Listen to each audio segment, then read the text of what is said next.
ഇത് കൊല്ലം കടപ്പാക്കടയിൽ മകനെ കൊലപ്പെടുത്തിയ അച്ഛൻ ആത്മഹത്യ ചെയ്തു. കടപ്പാക്കട അക്ഷയ നഗർ സ്വദേശി വിഷ്ണുവാണ് കൊല്ലപ്പെട്ടത്. അഭിഭാഷകനായ ശ്രീനിവാസ പിള്ളയാണ് ആത്മഹത്യ ചെയ്തത്. വിവരങ്ങളുമായി രാജ്കുമാർ ചേരുന്നു. രാജ്കുമാർ, എന്താണ് സംഭവിച്ചത്? എന്താണ് ഇതിന് പിന്നിൽ?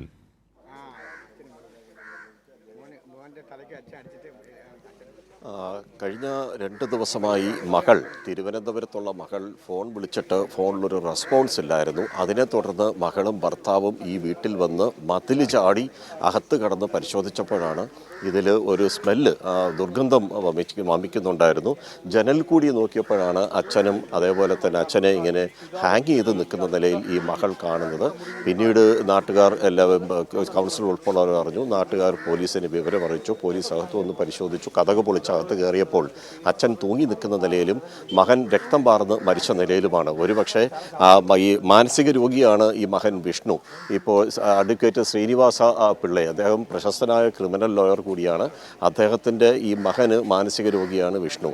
അപ്പോൾ ആ മകനെ ഒരുപക്ഷെ അദ്ദേഹം കൊന്ന ശേഷം അദ്ദേഹം ജീവനൊടുക്കിയതാകാം എന്നാണ് പോലീസിൻ്റെ ഒരു പ്രാഥമിക നിഗമനം.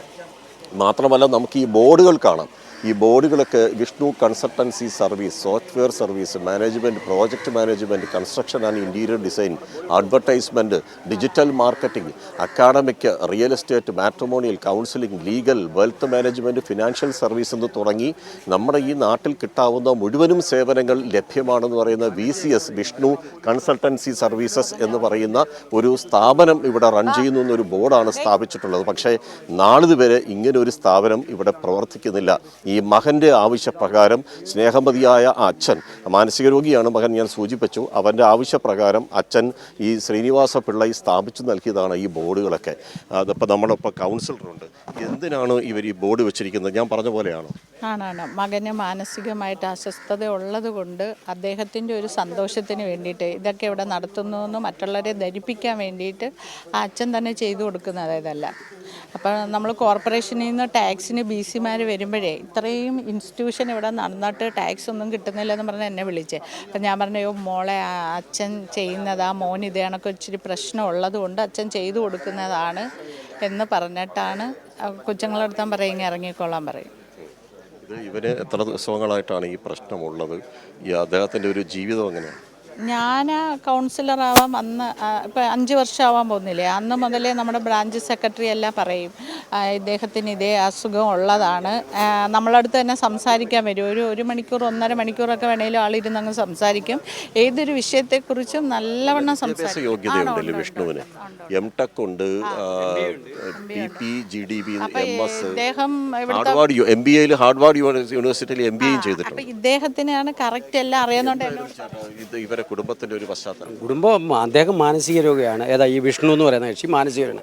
അദ്ദേഹത്തിൻ്റെ ഇംഗിതത്തിന് എല്ലാ കാര്യത്തിനും ഈ സാറ് സഹകരിച്ചുകൊണ്ടിരിക്കുകയായിരുന്നു. സിഗരറ്റ് ചെയിൻ സ്മോക്കറാണ്. അദ്ദേഹത്തിന് സിഗരറ്റ്, ഈ വിഷ്ണുവിന് സിഗരറ്റ് പോലും മേടിച്ചുകൊണ്ട് കൊടുക്കുന്നത് ഈ സാറാണ്. വാങ്ങിച്ചു കൊടുത്തില്ലേ പ്രശ്നമാണ്. വെളുപ്പം കാലത്ത് 3 മണിക്ക് നമ്മൾ ദേശാമാനി പത്രമൊക്കെ ഇടായി വഴി വരുമ്പം ഇദ്ദേഹം മോളിൽ നിന്ന് സിഗരറ്റ് വലിക്കുന്നതൊക്കെ നമ്മൾ കണ്ടിട്ടുണ്ട്. ഇവിടെയും പത്രം ഇടുമ്പം ഭയങ്കര നോളജാണ്. പൊളിറ്റിക്സിലായാലും ശരി, എല്ലാത്തിലും ശരി നോളജാണ്. നമ്മൾ എന്തെങ്കിലും കാര്യത്തിന് ഇവിടെ വന്ന ഇലക്ഷൻ വർക്കിനെ മറ്റേന്തെങ്കിലും വരുമ്പോൾ വിടത്തില്ല. ഈ മരണവിവരം അറിയുന്നു? മരണവിവരം ഇപ്പോൾ ഞാൻ അറിഞ്ഞിട്ട് ഇപ്പോൾ ഒരു 1-2 മണി ഞാൻ കണ്ടാകും. ഇത് അറിഞ്ഞാൽ മകള് തന്നെയാണോ? അല്ല, മകൾ വിളിച്ചിട്ട് പ്രതികരിച്ചില്ലെന്നാണ് പോലീസ് റിപ്പോർട്ട് പറയുന്നത്.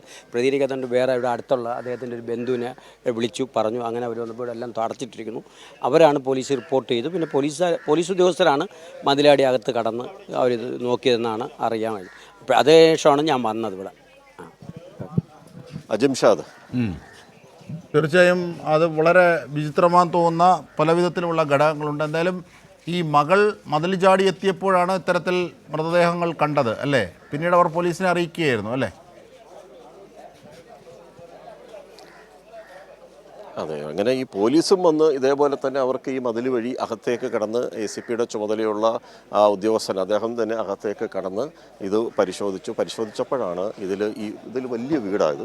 ഈ വീടിൻ്റെ നടുക്കത്തെ ഹാളും തൊട്ടപ്പുറത്തൊരു ഹാളും, ഈ 2 ഹാളിലും, ഒരു ഹാളിൽ അച്ഛൻ്റെ മൃതദേഹം തൂങ്ങി നിൽക്കുന്ന നിലയിലും മറ്റൊരു ഹാളിൽ മകൻ്റെ മൃതദേഹം കമിഴ്ന്ന് കിടക്കുന്നു, രക്തം വാർന്ന് കിടപ്പുണ്ട്.